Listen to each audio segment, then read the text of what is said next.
At the LTS, we work on many projects, but how do we come up with ideas, and more importantly, how do we decide on what idea to work on?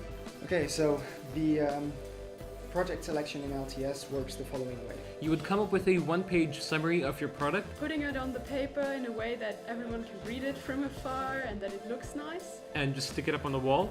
And then we vote with post-its. You go around, you read the ideas. If you like it, you put one vote. Okay? Come forward here, pick 5 votes. And then afterwards, the ideas that got the most post-its, they will be taken off the wall, and the people that had the idea will have to present it. Very short, few sentences. The owner of the idea is the first team member of each team.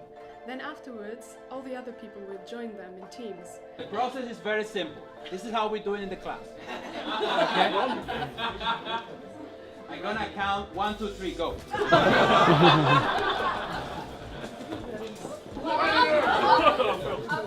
Then, in the teams, your idea will surely change. It's not going to be the product that comes out at the end. And the most fun part is really seeing where you started and the product at the end. Seeing how far it went. Okay, very good. So thank you.